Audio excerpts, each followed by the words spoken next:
ইসরায়েলের প্রধানমন্ত্রী Benjamin Netanyahu দুর্নীতি মামলায় প্রথমবারের মতো সাক্ষ্য দিতে মঙ্গলবার আদালতে হাজির হয়েছেন। তেল আবিব ডিস্ট্রিক্ট আদালতে এই বিচার কাজ চলছে। এর আগে নেতানিয়াহুকে অনেকবার আদালতে হাজির হওয়ার নির্দেশ দেওয়া হলেও তিনি বারবার বিলম্ব করেছেন। ইসরায়েলে ক্ষমতাসীন কোন প্রধানমন্ত্রীর এই প্রথম ফৌজদারি বিচারের মুখোমুখি হয়েছেন। তার বিরুদ্ধে ঘুষ, প্রতারণা ও বিশ্বাসভঙ্গের অভিযোগ আনা হয়েছে। 2019 সালে এসব মামলায় তাকে অভিযুক্ত করা হয়।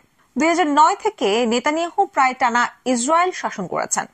সাক্ষ্যে তিনি বলেন, সত্যিটা বলার জন্য 8 বছর ধরে আমি এই মুহূর্তের জন্য অপেক্ষা করছি। আমি একজন প্রধানমন্ত্রীও।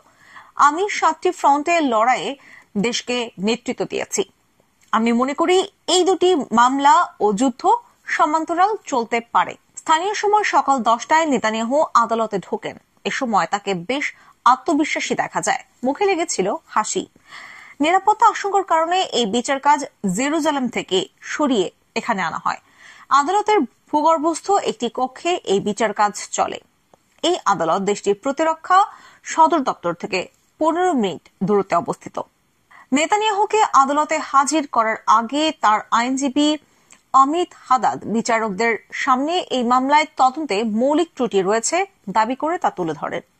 এই মামলার বিচার কাজ চলার সময় আদালতের বাইরে বেশ কয়েকজন বিক্ষোভকারী জড়ো হয়েছিলেন। তাদের মধ্যে কয়েকজন তার সমর্থক। অন্যরা গাজায় হামাসের হাতে বন্দী প্রায় 100 ইসরায়েলিকে ছাড়িয়ে আনতে আলোচনা সহ বেশ কিছু দাবি জানান। 1 বছরের বেশি সময় ধরে গাজায় ফিলিস্তিনিদের বিরুদ্ধে যুদ্ধ করছে ইসরায়েল। এ কারণে আদালত বেশ কয়েকবার নেতানিয়াহুর হাজিরে বিলম্বের বিষয়টি মঞ্জুর করেছেন।